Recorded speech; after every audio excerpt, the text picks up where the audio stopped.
My dear friends and students, although I have delivered this lecture into Urdu and I am providing its English translation for your convenience, okay? And if you want to listen it into Urdu, you can go through to the Urdu section, and if you want to listen it into Sindhi, into English, I am going to translate it. We are talking about the question, which is an argument, a reason for thinking something is true. Explain it. In our daily lives, we hear many things and believe in various ideas. But the real question is, why do we believe something is to be true? What is the foundation of truth, and how important is reasoning when accepting a belief, idea, or statement? Let's start it with an interesting story. In a small village, two friends, Ahmed and Fahad, were sitting by the river when a stranger came to them and said, "This river was created by a supernatural being." We are talking about jinn, and he comes here every night to bath. Ahmad was surprised and asked, "Really?" Fahad, however, questioned, "What is your proof?"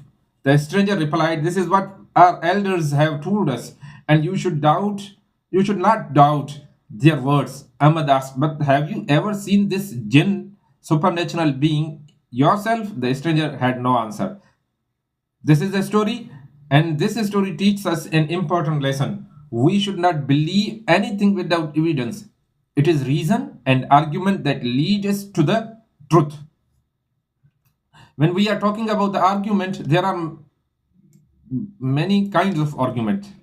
Okay, I'm mentioning here some kinds of, or three or four kinds I would like to mention here. The first one is logical argument. This type of argument is based on reasoning and logical. If I may say, for instance, all humans are mortal and Zaid is a human, therefore Zaid is immortal. Second one is empirical argument based on experience and observation.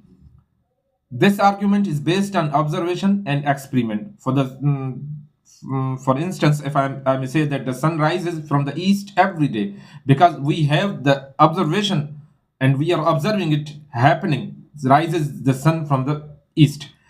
Third kind is moral argument. This argument is based on ethical and moral values. For instance, stealing is wrong because it harms others. And the fourth kind of it is religious and historical argument. This type of argument is based on religious texts or historical records. For instance, if I may give the example, a historical war can be proven through documented evidence from the time. I may not mention the name of Socrates. It would be not the good thing, or I say that we have to mention it when we are talking about this philosophy. The Socrates, we say it into English as Socrates. Socrates, the famous Greek philosopher, always emphasized the importance of reasoning. One day, a man came to him and said that, "Socrates, I heard something strange about you." Socrates smiled and said, before you telling me that the thing which you have heard, answer me three questions. One is, are you sure about that what you heard is true? The second one is this news beneficial for me? And the third one is, will this news harm anyone? The man had no clear answers to say anything. Socrates then said, if it is neither true nor beneficial and it may harm someone, then why should I even listen to it? This story teaches us that we should always test information before accepting it and not to believe everything we hear. What is the importance of argument in our daily life? We make many decisions every day, but before believing in something, we should ask ourselves, do I have a valid reason to believe this? Is this statement backed by logic, experience, or evidence? And if I say last not the least, am I believing in something without verification?